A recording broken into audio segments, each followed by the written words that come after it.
Ikelen. Today, you're all welcome to the Palace of Initri.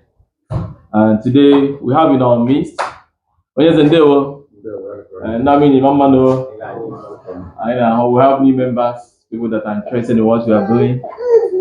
Today, we shall be hosting our great brother, a great repository of knowledge, Ichie Nwankpa. Ichie Mama. We shall be engaging him in a little interactive season. I need to get party talker. Masoro Godanya. Onye ola manya kwe ya? Oh, ya ji mara ya.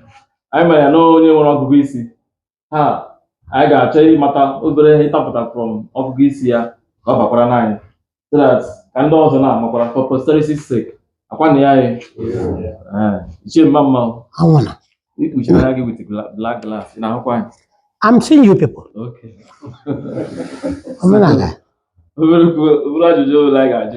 Na nke mbụ echere ịjụ gị maka na ihe gbasara otu unu si wee bie ndụ, ihe mere unu ji nwee ogologo ndụ rute ugbu a. Ka ile ma nwere ihe ụmụ okorobịa anyị na-eme ugbu a unu mere anyị na-eme because ihe na-eme n'obodo ugbu a na-agbagwozizi anyị. Biko a ga-ebido na nke health na behavioral pattern unu ji mgbe aha ọ na anyị ga-ebidokwanụ nle ụmụ okorobịa ya ga-emenwe ya na-akpọ ụdịrị agwa ahụ na-eme ụdịrị omume ahụ ka anyị biekwa ogologo ndụ otu unu si wee bie. Ndewo. Ọwụchaghị anyị ncha biri ogologo ndụ ahụ. O nwere ndị fụrụlanị. Ọwụwa na ha megburu onwe ha. Ọwụkwa na ha amaghị ihe. N'ụwa anyị nọ, ọ na-esi ebe isiri bịa na otu nne na nna ji were tolite gị. Ọ na-esi na nne na nna. Ọ na-esikwa na ihe iriri eri. Na-esikwa otu iji gaa ije gị gbaa arabanko. Ya vurechara ịnọ ogologo oge yiri nne.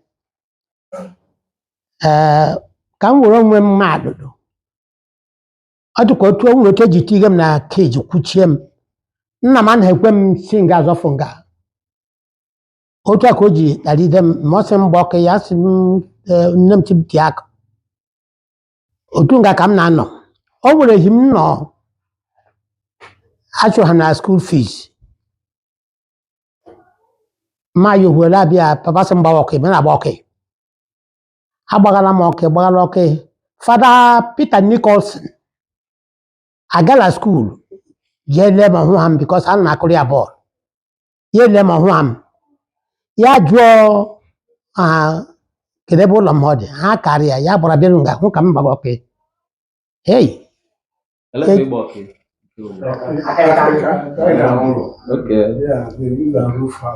Okay. Yes, Matthew, why are you not in the class? I have not paid my school fees. The headmaster said I should not come to school again. Yes, as from now, no more school fees. Go to school tomorrow. Yes, Father. But we are going to play in the evening. I'll come and pick you by 3 o'clock. Yes, Father. So, on disciplinary action, otu aka nna m jiri omeru ha dị a na-ahụ ma asị m bịa yowo ọ dị happy that na yoro ndị abịa agbari ọkụ. You get the joke. Ọ dị happy that m yoro ndị agbari ọkụ. So having said that, ị ka ga ihe gbasara otu eji bie ndụ. Ọ nwere mgbe ha wụ ụmụaka from the word go. The more ị na-aṅụ ya na-aga, nwee ndị chụfuru onwe ha na nwaanyị. The more ha na-eto na-aga, ụgbọ ha na-emeje. So that is the position. Ya nọ n'ime ya bụ na ihe mmadụ na-eri agba afọ awụkwọ ntakịrị ihe. Ihe mmadụ na-erikwe na anwụ awụkwa ntakịrị ihe as such. Nsatọli nkwudoro ya. Ndị na-ege ndị anyị si nakwa na-ege gị. So I was sort of to him and Madujila. I can't kind of now was a sources. But talk about the grace of God. All I need to hold one ever. Okay. Have I answered your question? Okay. Nanka. Ị ga-akọtakwara anyị maka isi na fara bịara akpọrọ gị na agba bọọlụ. Ka e kọrọ anyị otu isi wee gaa skuul, praịmarị skuul, sekọndịrị skuul, yunivesiti ma standard nke ọbụla. Yes. Ebidoro mgbawa boy nkuzi 1946. Mgbara my uncle late TSO of Egbe. That TSO Hawkins of Egbe. About my boy 1946. Up as 6 1945. Late Timothy. Past 6 1945. Okay. Timothy, very Up as yes, Okay. yes. Up as 6 1945. Had 36 people in the class. He came first. Oh, wow. Then Father Wash, Father Howell. Kabocha resort 18 and Kuzinga. Immediately. A mid-barrier boy in 1946. Then 1947, Mabara Benijago boy, led Benijago, Nariam, Osaka, Okay, Iguano. Iguano. I want to make a ban. I think I'm your ruler, she, Ariama, low me, till that Afago. My yoga papa may be welcome way home when I look at your God. By the way, in 1948, maybe no school. Never how we believe the child school, maybe no school. And by 1951, Mago 1. 1952, Mago 2. 1953, Mago 3. 1954, Mago 4. Standard 4 question I said, there is a C here. Yes. Okay. Then I go 5. Mago sense on the chobom. Then I was there in 1955. I passed in 1955 to read standard 6, 1956. Mago my standard 6, 1956. Now, all sense on the chobom. All sense on the All sense on the chobom. Hano, as a guy, so that's a community. For now, as a central. But on the father, which are schools in So by 1957, Marcus Nkuzi, as my result, I didn't good. Majua why? Though 1956, I didn't hear now football, the whole of 1956. In the sense that we were defending the Bishop's Cup. We won that cup by 1957. I repeat that he defended the cup. So, father's okay, I should go back to school to read standard 5. I mean, to read standard 6. 1957. So after 1957, I was located as a teacher. Marks were 58, 59, 60. I dropped the chalk. Gawa holidays na Kaduna. My salary here as a teacher was £3.12 and 6. Magalu Kaduna. I left Kaduna December 15th. My MJO school. Then that 1950, rather 1950s, 1950, what am I not saying? 1960.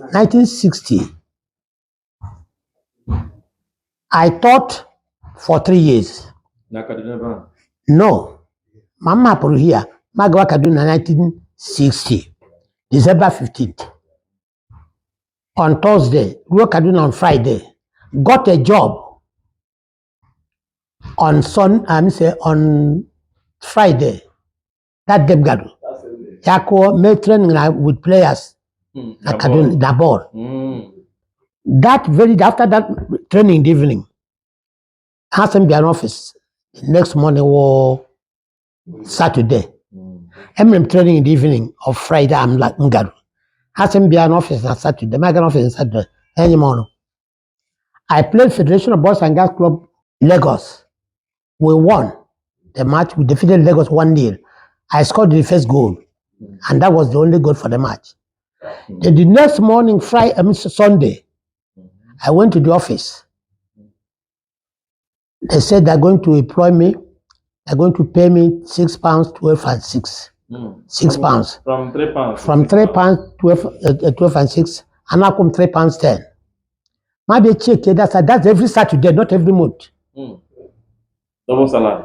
Every Saturday, £6, 12 and 6.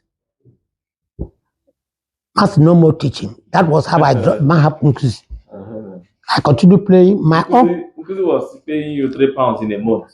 And as a teacher, I was receiving my salary £3, 12 and 6 every month. Every month.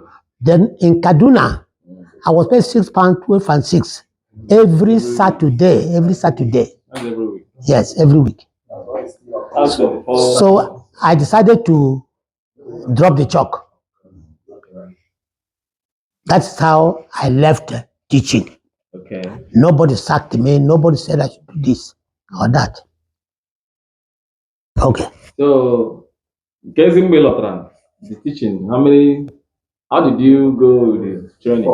The course, it's not £6. How many months before Lotawa? That is what it was in the no. I left Kaduna. I went to Kaduna on the 61, 62. I left for Lagos. Okay. I left for Lagos because I got a letter from those boys from Lagos that I should come to. I'm a material not to be wasted in Kaduna. I should go to under football. They called me. I went to Airways. So I started going here and there looking for higher job. Yes, who to play for. Fortunately, I happened to get to Nigerian Produce Marketing Company. When the company was Odumegwu Ojukwu. You know, Odumegwu Ojukwu. Papa came and I am with the company. So they invited me for interview. I went for interview. They said there's no chance. The chance they had here is for gate man. Maybe check your woman, you could see challenge. On channel beke, reach your baby will get man. I didn't say so. I know that company is a very good company. Let me see. My God, that I will work as a gate man. They were entertaining fears. Whether I will have the chance to put Anna from anywhere, they will send me to the office. I was at the gate. I started work from 12 p.m. Close 6 for 1 week. The next week, I came from morning 6 to 12. On Monday, I was at the gate. I don't know who Ojukwu is. I didn't know him. I don't know. I've never seen him. So, but what I heard, the voice of the vehicle was coming with, was making noise. Anmeche, that's what they call me. Anmeche. Onye one on Abiao. Maybe there. Then one I get. Uniform the gate. May let the open at the gate. Moti ya chivole tempala. Let open ya baba. Match I got jail seat here. Opened it. Carried his bag. As ball. Back in a rubber. Yes. Onye tinyere ebe a. Si na ọwụ ntefe. Ọ mara na ndị Eastern Region ada alụ na gate. Sa ita nu iva na-ekwu ndị Eastern region vara arụ na gate saman m sa yes okay ihe aja akpọ ndeve ọ mara na ndị Eastern region na-ada arụ na gate saman m sa yes okay tie weta ya na-eji akpọ ya ka ọ bịa si ebe a ka ọ gwa m bụ o jide oge na gate ke sa bidodala ha sị m gawala elu ji akpọ ntefe ma agbụrụ agara ụlọ elu ka m garuru asị onye isi onye nwe ọrụ na-achọ gị azụgbọ gịnị ka ebe gị na-alagbo ji si m bịa so si m onye tinye m na gate ebe ee nwata alapụtakwanụ m ka ebe m mee nwata isi na ọ sị gịnị ọ sị na kere onye tinye m na gate nye ebe ọ gwa aga emechie kotu ya mụvuo ruo n'ala mụọ ntefe ịmara na ndị Eastern region na-ada arụ na gate ya si esa na ya idea ka ebe jide nwata na gate sachọ nke ekiriti chances n'elu ekiriti zara ọbịa lụwa dị ya o nwere okeche nwa obere oge jee kiriti dị chance n'elu na ife m na-agwa gị jee ka ije kiriti dị chance n'elu na ya bụ sori ejebe ijeri isori eje na m chụọ ebe a mesoro ya gawa n'elu ka nri asa n'ala ebe a ya alapụta mmadụ ebe a so another ruo ya kpọọ the EOG mesagiriwe m go and see what is happening the onye nwe ọrụ said we must have to create a chance for MJO here now but I told you sir I told you that he will not allow me to be at that gate papa before in a minute and create your office office the next morning Mama triumph.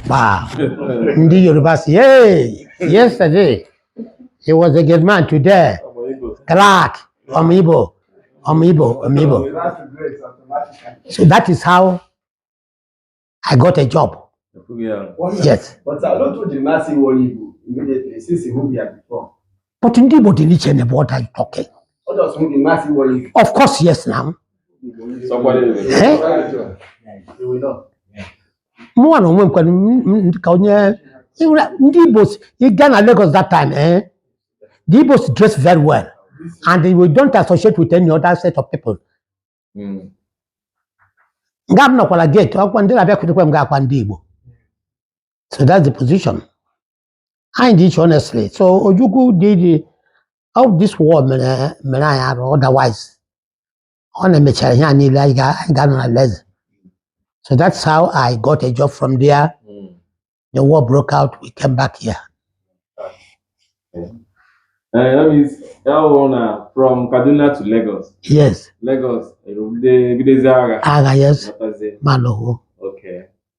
I kelele gị na ka Okay. ịkọrọla anyị maka ihe na-ebudo ogologo ndụ kọkwara anyị otu isi wee na-arụ ọrụ. O nwere ihe ọzọ ị ga-ebi kọtara anyị maka obodo anyị na ihe gbasara kọlchọ anyị nke ịmatụ na ihe dị iche na ihe dị ugbu a. Akọrọ gị gbahụnụ toro na mmiri na-aga nọ n'ihe karị nkwụ na ya. Na ugbu a ụmụ okorobịa na-ebugharị fon apịtị ele ihe dị iche ele nke ka mma. O wee laghachi azụ o onye sị ka ewepụ fon ewepụ TV bụ ọkaka ka mma o wee mebie. No. Ndị ọzọ asịkwara na TV na ụlọ elu ka mma. Na-asị mata na n'ọnụ gị. Agaghị ewefu ya. Eji alata ego. Yes. Agaghị ewefu ya.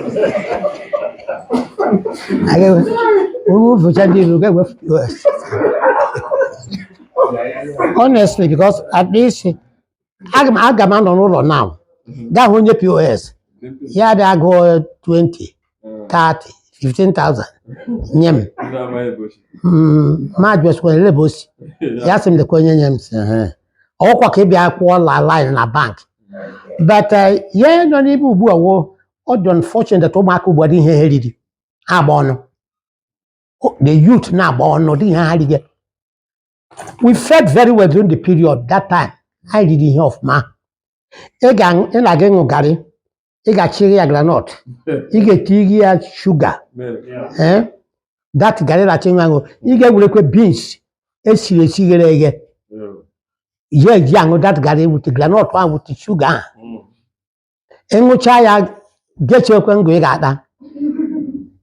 Iche chango gabe chukwe nri abalị ị ga-eri olee onye na-eri otu ahụ ugbu a onwe onye dị yutu ugbu a na-ahụ ri otu ahụ ugbu a then that time anyị na-aga ozi very very well ụmụaka ugbu a na-aga ozi anyị na-aga ozi nke ọ bụla ndị gị na nna gị sị nọrọ gaa nọrọ television is okay for you people akwaghị isi na ji echi ekpuwe ha quickly now yes if one minute 30 50 years gaa hụ na enwere problem with their eyes so this time some of them o nwere ndị ke dị mma nwee ndị adịghị mma but ihe m kara wụ na ọ dịghị ha na-eri edi n'ugbu a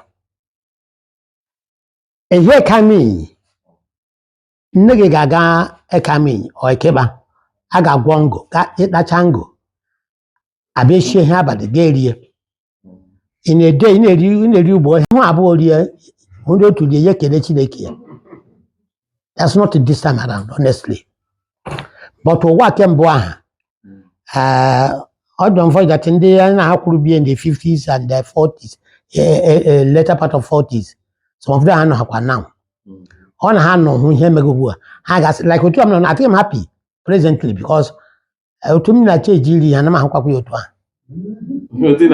otu m ji echi iri ihe ọ naghị adịsị otu ahụ ọ bụghị na ga-esi dị stew na mgbe anyị ga-eji otu okpokwa sie ofe onye nọ na-ekami ga-anụ isi ofe ahụ ga-ewuru onions kpere ya ekpere ọ bụghị ka ibie ga ekpere ya ekpere ụdị eshie fry you enjoy it were ogbo onions isii na asaa ị gaghị anụ uguru ya ugbu a yes ị gaghị anụ uguru ya but otu onions otu okpu ya nwere ike nọrọ gị 3 weeks ị na-ekpere ya ikpere round otu ọhụrụ na kpere ya ga-ele ka ọzọ dowe were sie fry dị a na-erige granọt ọ mmanụ nkwụ ugwu na mmanụ eketeke eghe ya acha ga-ewere onye nọ isi nwoke ga-anụ ukuru onye ọzọ ahụ na nke i kwuru na ụmụ okorobịa anaghịzi eri ihe ugbu a that means na o minere na ihe ọ pụtara nwere onwezi ihe anyị na-akọpụta n'ala Igbo kedu ihe ọ dị gị ka a ga-emeli na ka alaghachi na ihe ụlọ a na-eme na nke mbụ na-emezi ugbu a wụ ihe dị mma ekwesịrị maintain kedu ihe dị gị ka the parents anaghị agakwa n'ime ọhịa again the parents because ọ bụrụ na ha na-aga eji ịkọ ihe ọ hapụrụ ụmụ ha but when the parents ga-anọ ke ga-esi ekekpa gụọ n'Imo sio n'Imo gụọ ụmụ ahịa ohu ahịa in a day ụmụ ya nọ na-eche ha ma a na-ayoduo yoho before gawa ahịa a ga-esi na ada ụtụtụ ahụ hapụ ha gawa ahịa ụmụaka ga-echekwu ha n'ime ahịa ole ndị ga-akọtakwana ka ha ga-eri so ọ bụrụ na nne ha na nna ha na-enwe that zeal so okay ụmụaka anyị gacha ka ọ na ihe this year anyị ga-asụ ala dekwe nga anyị ga-asụ dekwe nga anyị ga-eme dekwe nga anyị ga-eme and mostly ala ọkwara na aka ịkọ ya asụ ere kpọchala anyị ya like ka ugbu a ndị ke na ugbu a elela ala edowere ha simo were ka ọhịa na-eri ya n'ike ere chi bụ ise nwa n'ime so that is the position all parents ọwụghị the youth ji ọ na the parents nwee ike so okay this year ebe anyị ga-eji ka ọhịa wụ ofuwa ngele ma ọ na anyị gaji aja ezi ma ọ na anyị jeji ọcha ma ọ na anyị gaji okpokoro ma ọ bụ mgboke ala ma ọ bụ mbara ogu ma ọ bụ ụmụ egbe ebe a ka anyị ji ka ọhịa this year everybody jikere but when you don't tell them this ole ndị jekwara njekọ ya or the parents na-adịghị ahụ ha jikwapa so that's the position ya wee bụrụ na ihe mere ya ọ na-akpọ ihe a ifuru ugbu a paradigm shift in society ya na ọ nwere ihe mere eze ji wee bee nwe yes ị na-akọwa na no parents na koshi n'aka na-akọwa ndị ụmụ ha ya means onwezi mmekọta for all I know unu emebieli ya emebieli ya kama ọkwa ụmụ onye ọbụla like otu agụ ọ ga-adị now ha bịa echeta that ha gbachi nkịta enwere ike nwesịa n'ihi agụọ ere onye ọbụla werezi aka ya kọwa ka ya ugo ọbụla were ala onwe ike bụ onwere ka ha refọrọ chekikwa ewu because ala niile ndị a nna ha dore ha ha gacha township a were nkwe gị gara township jee kpọọ ya ukwu ya that side. Yes, it's not good. And nna ha ahapụla nne ha hapụ ihe ọzọ ga-anọrọ ga-awụ ụmụ ha ga-anọ gara akpụ aka ole ala ka efọn ole ka efọn. I have the position. Okay.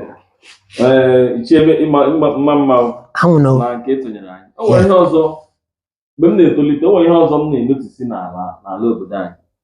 Gwa ha ndị obere ị ga-aba n'ụlọ onye ọbụla rie ị ga na-ajụ gị iwu onye a bupụtara gị anyị mana ịhụnanya ha dị mgbe aha dịcha ha ugbu a ịbịa na nke ịbịa n'ụlọ mmadụ ugbu a na achụọ gị ọsọ.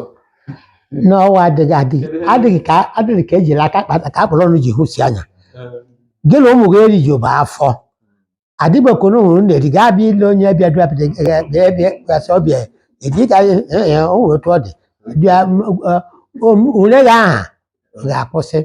O nwere one day my father nọ yara mama nwunye nne Vincent Azọga abịabịa ịgụ ọkụ gụrụ ọkụ mama sị ụka m fọrọ ma bịa anyị nọ na anyị eri ya ihe ya sị ụka m fọrọ ma ha hapụ ya sị ọ bịa n'ibia dị yara ahụ ọ dịla ụgwọ anyị nakwara eri m na wọchị papa sị oke ụbọchị ahụ ị kọrọ kpọọ ya suo ya ha esuo ịla aka gị gara nwaanyị ọgụba ka ọ gaza gara asọ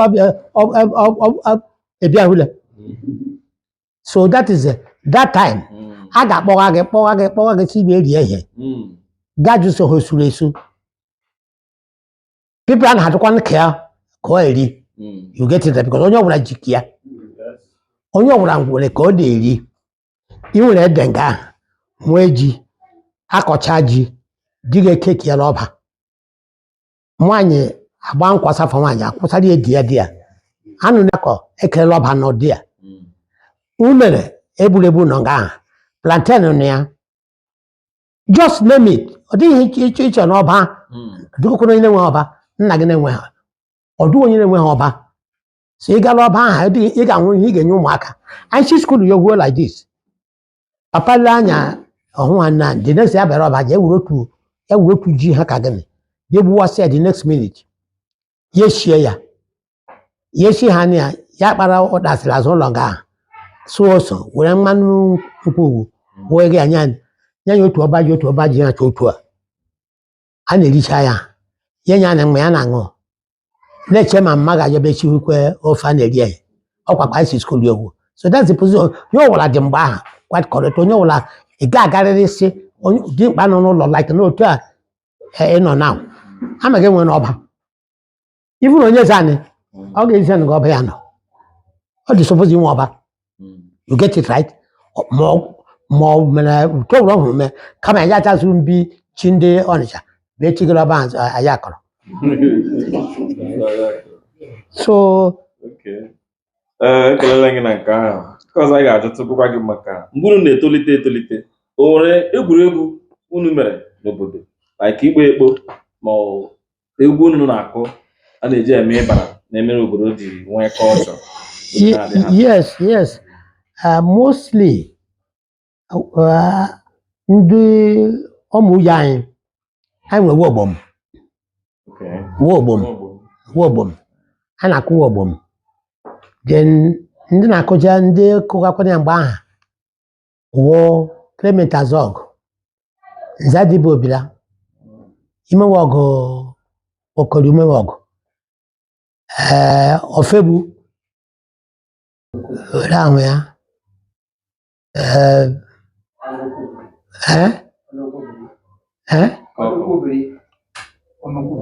ọnụkwubiri na akụkụ ọwụ obodo gbagwa ọnụkwubiri nyawo dị mkpa ọnụkwubiri ahụ amị aga onye ọmụga Clement please ịkpọdo na ọbara nwaanyị that is ọpụrụ ọbara nwaanyị Ofegbu Nzadibe Obila yes ihe dịgbo alechi dedewagwu ndị kụrụ ya that is ndị kụrụ wogbo mgbe ahụ. Then another one kwa ịgba egelege ịgba mgba ehie keba ehie kama eyi ụmụ okorobịa na-ejikọrecha ga na-eche ndị na-akụ egre ga-abịa bido ya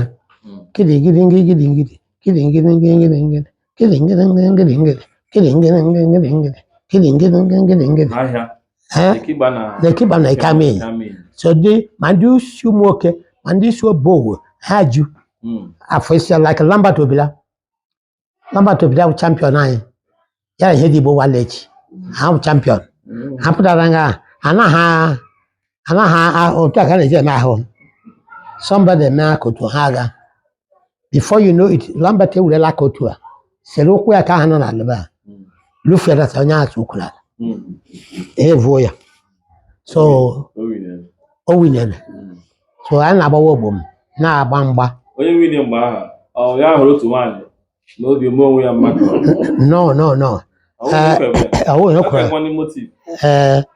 ọnwụ nwaanyị ahụ agaghị ije chebiri ya ọ gaghị ịlụ nwaanyị ahụ ka ahụ onye ahụ gbara mgba ahụ ọ gara edi ya ele ya nye ya were ahịa ekere nye ya nye ha nye ya ugbo abụọ ya jụọ ya ebe ụyọ ha dị ọ gwụla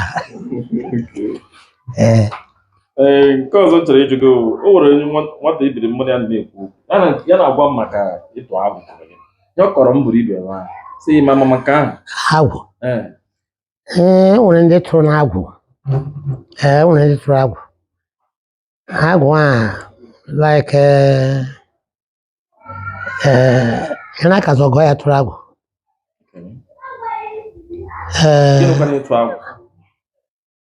ọwụ Igbo that is a na-efilo na ịma ị na-ahụ ụhụ ịwụ onye nwere anya ịhụ ị na-ahụ kịra ndị mmụọ na-akpa like ọgọyọ Igbe ọ tụrụ agwụ ya na akazi tụrụ agwụ Papa Beni tụrụ agwụ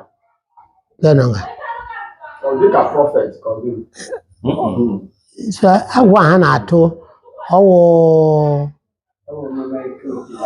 nke awụ ihe mmadụ jiri aka ya were ya profession ya sị yes then mgbe m wụ nwata ọgụ ya na-agba aja so m gafewela n'ụbọ ya na nga ahụ nọ ọ ga-eji nnụnụ gwụgwụrụ ya ele ihe ahụ ya akọ gbogbogbogbo ya kpụọ mkpụrụ ihe ahụ o ji keke gafewe ya mụa anwa m keke m gara n'obu ya ya na-agba aja ya o werela anya ya hụ ebe keke gafewe ma gafee bikọs agaje m n'ime ya dị ọ nọchiri like otu ahụ na-agba aja ịgafewe ya bụrụ onye ya kpọga ahụ ọ gafee ka ya gba aja ya yes mgbe anyị na-abịado na you distract me o nwere ihe ya dị ya kwuge ichejele mmadụ ekwe m ọ gakwe ma ya ọ ga yes ị ga-eme gaga nwa ihe ihu ọ nwere ike gakwa nga asị kwe were ayọrọ ya mkpụ ya ma anyị gaji ya dụrụ gị bịawa data ihe rụrụ ala dụrụ gị bịawa were ayọrọ m ya ịgafe ya ga ya dọtụrụ ya bịa etinye nga acharakwa anya so o nwere ndị mere ya na but ugbu a it has fizzled out adịkwa ndị ole nye na-agwa eji enwetakwana ihe ugbu ọ sị ka ọ bụ ndị aka ọkọrọ maka ịtụ agwụ ọ Bernard emecha m ga-agakwa ga akwawa dị ibe gị nne ya ọ tụrụ agwụ anyị bịara na nke fifta ọhịa adịkwana ihe ọ mụrụkwa egbe a nna ya kụziri ya ọ dị ihe ọzọkwana nwere ike emeta dị ya ma ịtụ agwụ n'ọma ndị mere ya na otu esi eme n'ọnụ mgbe a tụrụ ya emechaa m ga-ahụ ya okwu nke ọ ga-ekwuli na ihe gbasara nke ahụ asị Ichie sị ka m jụtatụ gị nke a ndị m kara ga bụ ndị siri ọ nọ n'ọbara ha and ha afọ esichara ọ dịkwa onye ọzọ ga-eke imelikwa ugbu a ihe ọzọ m chọrọ ịjụ gị kedu experience unu nnọ mgbe Bobo dị ndụ ọ sị m na ụzọ ama egwu ahụ na atụghara gị aka ichi ebe ahụ gawa ị na-ayọ họrọ that's quite correct now ya ndị slave trade yeah that's quite ụzọ ahụ ọ gara Cameroon You see, she had ever had now your house. Yes. Ọkwụrụ na compound m now. Ịbata nga ahụ. Si n'azụ ụlọ nga ahụ gawa. The next person, Amisa Bukala, ị ga-aga ịnwụga ọcha. Ị gafe ọcha. Ebe ị ga-aga ịnwụga ama okwu azụ ụlọ ọgwụ egbu. The next place ị ga-aga ịnwụga wụ Beke Christian Chukwucha. Umode. The next minute again, ị ga-aga ịhụ ụmụọma. Gaga then the next person ga wụ Imo. Across Ohana, that's the end. The coach is a guy about your sing up to Focados. That's the end. Yes. Yes. Mgbe ahụ ihe a mekwara slave trade ahụ ndị ọcha abatara ebe a na-azụ mmadụ ndị be anyị ka ihe mere na iji atụ mmadụ aka n'oge ahụ. Yes. Ndị mere ihe ọjọọ ka ndị. Yes, ekwure. Ka m were onwe mma arụrụ. O nwere ndị na-abịa ele ovegbe. O nwere ndị na-abịa ele ndị pygmies of Central Africa. Ndị ụmụ ọgara mmụọ. Congo. Pygmies of Congo. Amamo Central Africa. Adị mkpụmkpụla ha na-abịa ha na ove dị na mma. Yes. So a na-abịa akpọrọ ndị mmadụ. Otu a na-esi abịa akpọrọ o nwere nga m nọ. One day, somebody had been my senior brother. I show my line in Mula, Muaka is saying she got no ga. Nearly a no killer. My boy, papa, send the idea to look at your level. I said, I went to know near Hoyorowa. I get them not Hagerege. I went to a more near Hoyorowa. I ha Egerege. Esa carry over. Ovesi. Keke. Ile gani ile kuenga daga ngako. Sale. Chikwenga hafo. Chikwenga hafo. Ma wafo. The next morning, ahụ hakwa ma ọzọ. O nwere ndị ụmụ nwoke, ndị ụmụ n'ogo, ndị obodo na-evu enwe ihe keba. Ha ebighị ụmụ ha ndị a na-achọ ire ndị kele na-akpa agwa dị mma ọkwa ndị na-akpa agwa dị mma ma ọwụwa ahụ na-ezu ohi a na-erekwu ya immediately adịghị ewesịrị oge. You know what happened? Chiapụrụ ụtụtụ mela dịkwa ndị hụrụ ụlọ nga ndị a na-abịakwa ha bịa ihe keba ha buru mme ihe ụmụaka ha mme ha vuru bịaru ha dowe nga kpọba ha n'ụlọ nga ha sị ka ha jee ree mme ha na-abịa ka ọ bụrụ ebere ha ree mme esi ka aga ahụ ọzọ ụmụaka ga-erige ihe ọnụ agaghị fụwa na ya na-eri kwanụ nkịta ha ga-adaga ya tiri chi ejie 12 midnight ha fụọ akpọlie ha aja ha ga-agaga onye ga-abakwa n'ụlọ ya eze nkwa onye eze ọzọ chechia na ha bụkwu ha n'ụzọ a ga-agaga tiri ha eru na nke onye eze ọzọ na ọkwa nga-achị jikwe ha ma ofuta ka na-esi aga eji m anya m hụ ha you get it right. Agwa ọjọọ no agwa ọjọọ ihe na-akpata that type of thing ọrụ wa ga-abịa mekpa agwa adịghị mma ma ọ bụ zuo oshi ma ọ bụ ya pụọ apụọ gwuo egwu ọ na-ayọ ọsịsọ minute akpọrọ ya bịa ka ove egbe bịa drọpụ ya dị ase ha na-abịa ọ dịghị officially ya niile megara abalị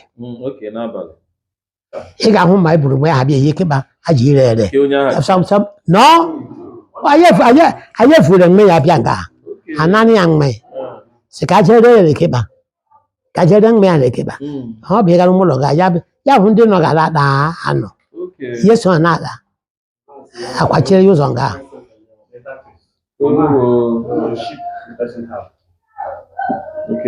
ha na-eyuzu ma tactics ma force Ma ya wụrụ ndị nwa ha ndị bịara n'ala Igbo bịa na-ere ndị toro ogologo. Ọnwụ ha na ha nwụrụ otu ha na mmadụ ji mee onye chọrọ ireki ya ebe. Ndị mege biznes. Okay. Ichie mma anyị kelele gị Yes. na mkparịta ụka anyị na gị nwere. Ndị ha nwere eze biko o nwere ajụjụ nwere ike onye nwere ihe ọ na-ajụ. I'm expect all the first thing my equal. Usually I do about health, how to live long life. I'm trying to know first therefore learn now so that get a good perspective for the audience. So you share because why na age grade your name and your age grade now. Anwanwo Ichie Ezinna MJO Nwankpa, Udokama 1 of Amiyi, Ancient Kingdom. I was born 1936, September 29th. Onye nyem record wa let Timothy Ovegbe. Aye nyem the record. Paramount. Mwake Ovegbe l'onwe ya. Nwa ya. Ya wụ na 2036 na ga-eme gị 100 years. Ma merụ mgbe achọrọ m efu ebe ka wụ papa ya. Ọ na-emebi ebe. Ọ na-emebi sebe. Otu a gara esepụ m n'aka. Ụkwụ adịghịkwa.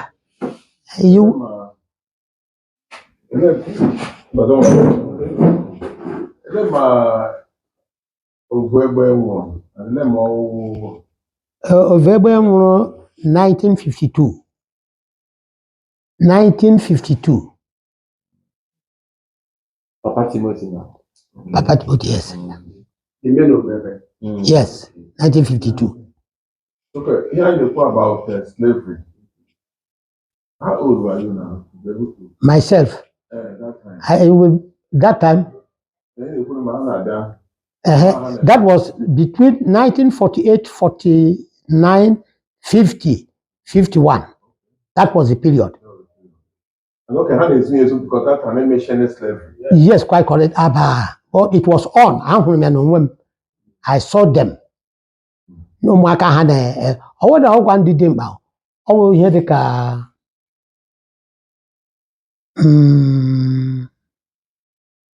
Mwaka 8 years na 9 years.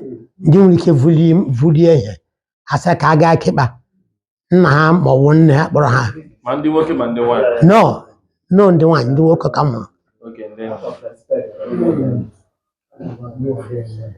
Okay, how heard you this success? Oh man. Ichie. Ndewo. Somewhere Okwu equally some time ago, how you traveled from here to Kaduna and in search of greener pastures there. And then I got holidays. I got to my uncle holidays. Galvia Huzia and Hekobi. Okay.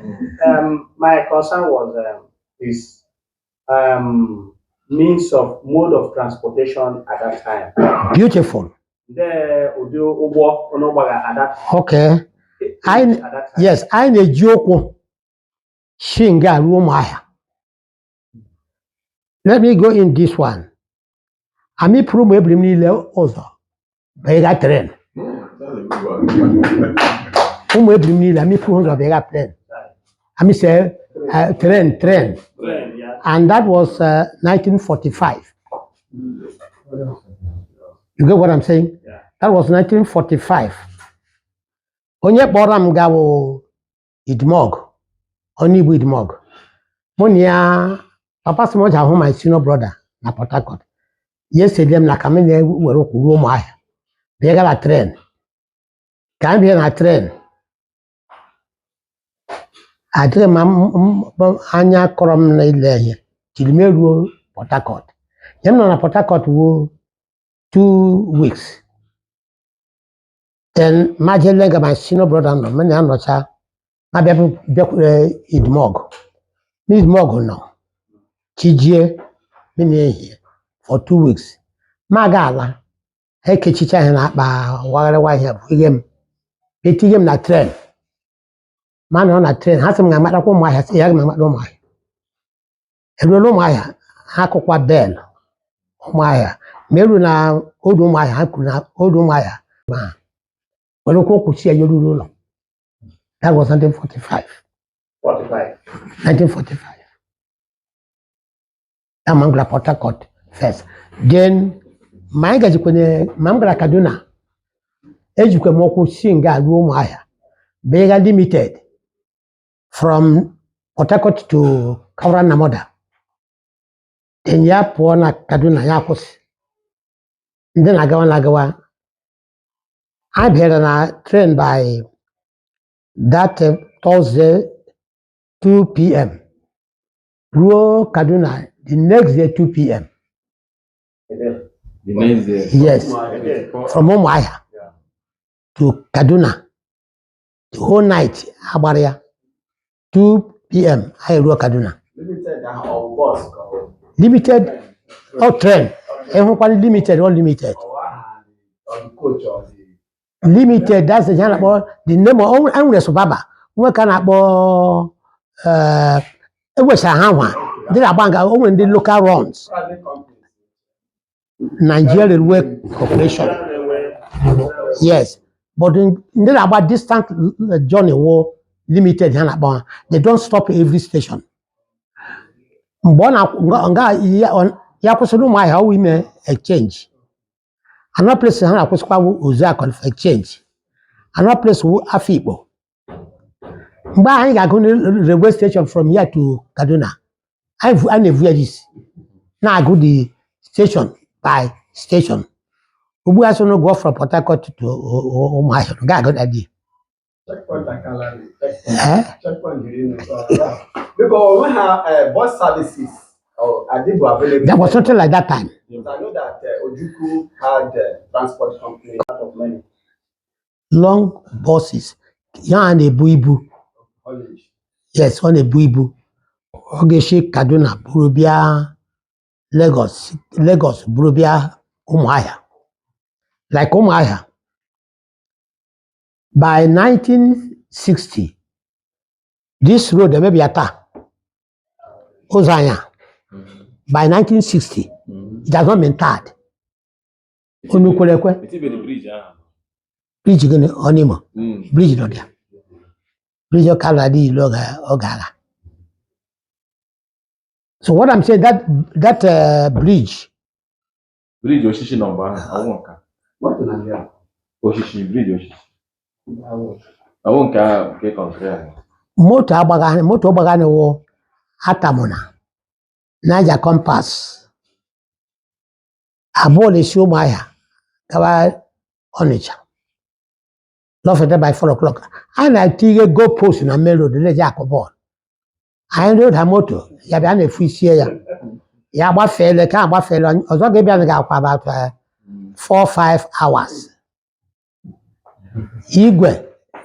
Ega honi ahu. Mo cycle and father le job ya. No hana memma no mo akwabe da bi leba ba wo gajo mai. Adi motorcycle abo on it. Matthew, most of the things I'm nekwe. Awo eziokwu. Because I might do here ma. Go no ma do here. Awo kubu hana be ago bugu ide de ku kweke eziokwu. Okay, Ichie. So once again, that was the early days, days then, 1950s, 1960s. Challenges anyway at that time were there were enough, cars on the road to ease out transportation. The concern was Kaduna through train. What about the security at that time? When you hear the madu in Ojo while traveling like it is now because of the challenges anyway. When you hear the Ojo along the way as we were traveling. Yes, that was something like that at all. What happened is that in the picking pocket, down on a train, in the picking pocket, nọ na tren. O nwere mgbe because my senior brother na serve in the train. Ọ na-aga long distances, ọ na-esi Port Harcourt, aga Maiduguri, aga Kaura na Moda, aga Kaduna. So many nọ n'Ụmụahịa ma m bịara bịa iwere ihe ọ na-enye m. Abịara m ọ gbafeje bafeje na-agaje Ugwu Awụsa. So many na-etoju ya n'azụ. Amaghị m ya ewere akụrụ nwere somebody na akwa nga kpi. You think say you pass me for thief? You want come rob me? Oh, nga aba busy osho. You would ebu ya mam no na. Ebo kwa nga gbim. Pete. You for put your hand now, you for die here now. So all the picking pocket. Ya na home that time. Na train. You can't buy that one. Before you know it, I rob all I what happen immediately. Then we carry the stations. All hand and with at that time. And when you had the road, the very, very nothing.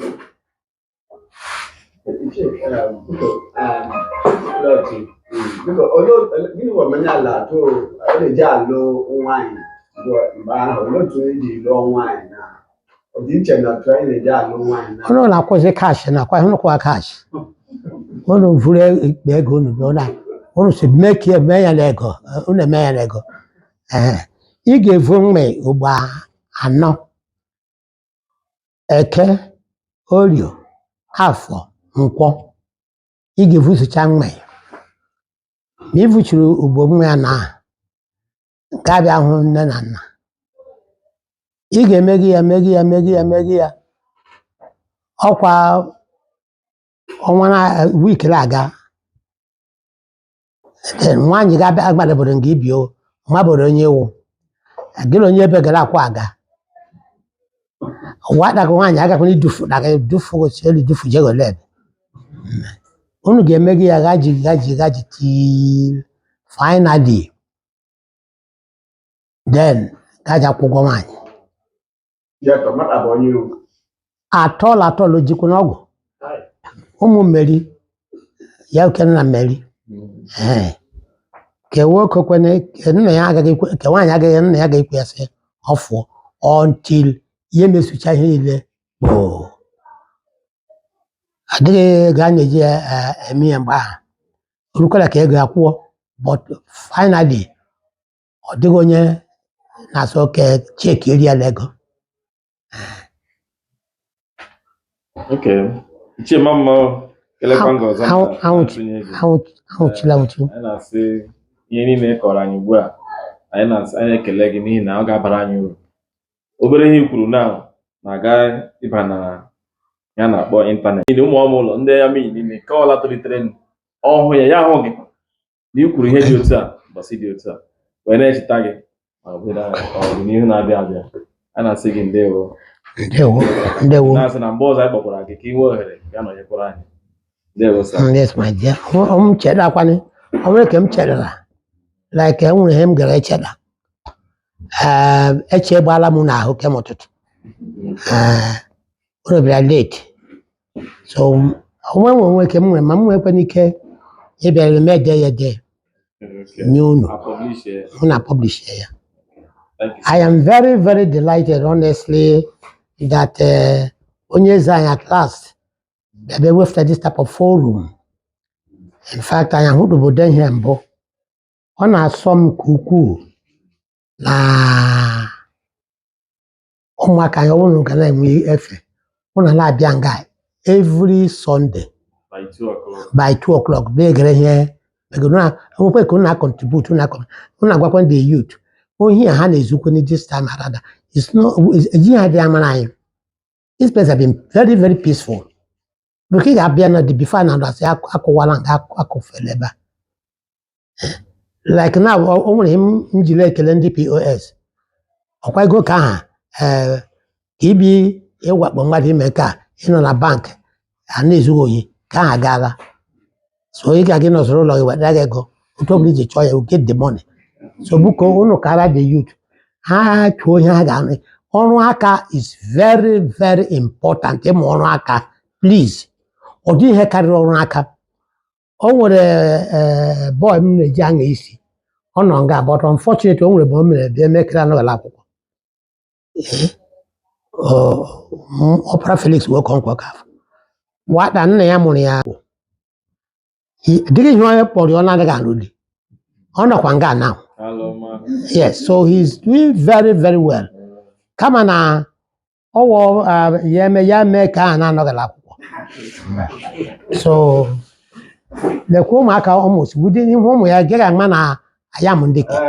Ọgwụ nga ha aka. So buko onye ọbụla hụrụ na-akụzikwa ụmụ gị ọrụ ihe ahụ nna gị kụziere gị.